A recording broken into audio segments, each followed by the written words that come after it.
camping begins here.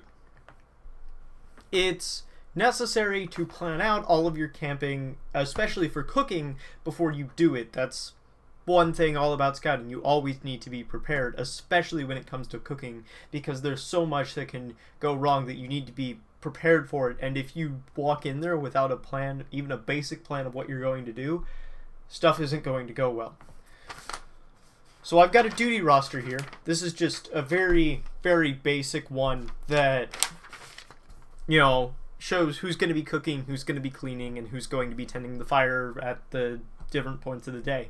It's very basic, and it's really just more of an example because this isn't a real camp out, so it just has my family members listed as patrol members, but it's something that you'll need, especially to be determining who's going to be cooking, because if no one cooks food, then no one eats. And then the next biggest thing about cooking is you need a meal plan. So I've just got a basic one here with chocolate chip pancakes, which later I'll be showing you how to make as I walk you through the cooking process on a camp out. And you also have lunch, just basic, something typical that you'd eat. And then dinner is where you can get a bit more complex with what you're making because you have more time.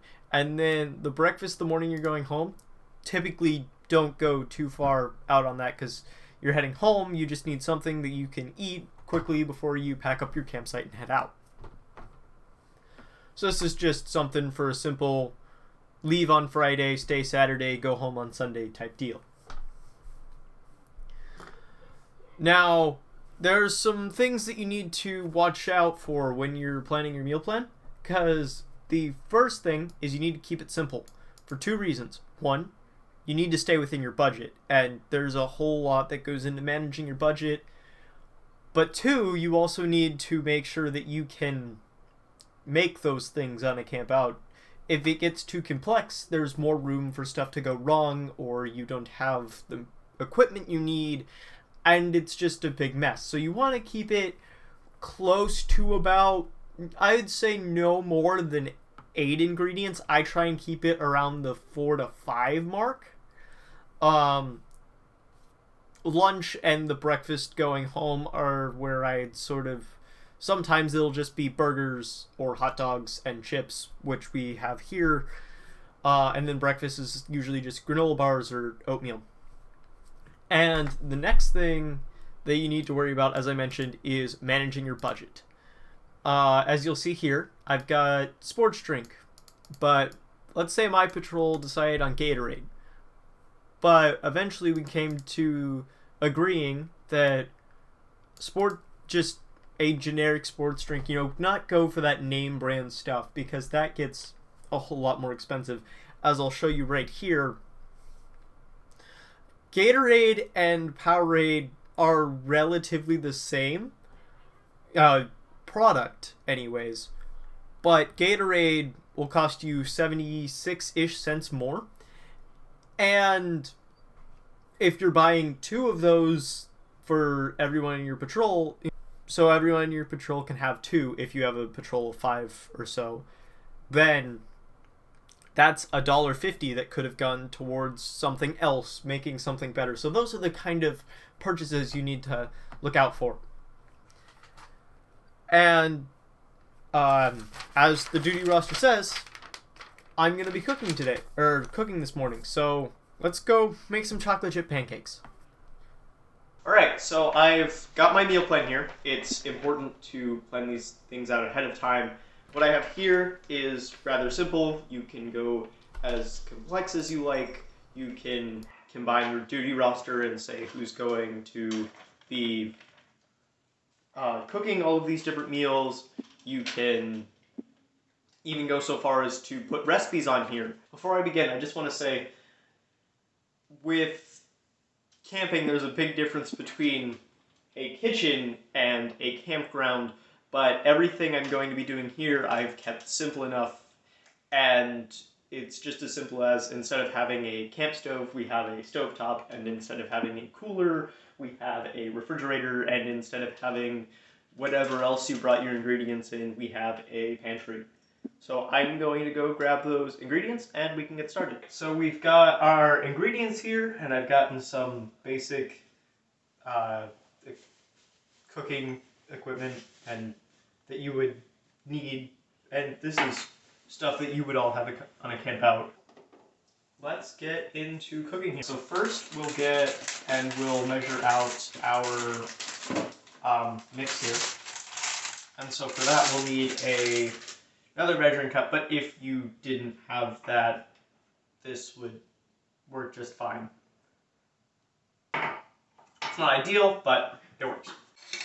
And here's another great example of just doing what works. So I'm not too sure where a 1 cup measuring cup is, but I have a 1/2 cup measuring cup, and that'll do just fine. I just need to use it twice as much. So first thing I'm going to do is we're going to mix the milk in here with our mix. So we need a cup of milk. Also mix in eggs, but the wonderful thing about eggs, and also if you were to need to keep these separated for whatever reason, your milk and your eggs, because oftentimes you need to worry about cross-contamination between ingredients, you would want to wash out this measuring cup before mixing your eggs. But because what we're going to do is take the eggs and mix them into this bowl here immediately afterwards, there's not really much point in worrying about cross-contamination. Just crack these eggs, and so then we'll just mix these into here. And now, there's many tools you could probably use for this, but oftentimes camp out, you have to work with what you got. So we got a spoon here. So what we're going to do is we are going to, now, something to keep in mind here is certainly cross-contamination, because we're now dipping a spoon in raw eggs. If we intend to use this spoon later on, we need to thoroughly wash down this spoon to ensure that there's no issues with, putting raw egg on cooked food and then having to worry about any issues coming from that raw egg. Got our batter here, and we've mixed the chocolate chips in, because that's an important part of making chocolate chip pancakes. What you want to do is you want to spray down your pan. This pan's already been sprayed down because I've got a pancake here. But you want to make sure you spray down your pan. It's not difficult, but otherwise you're going to get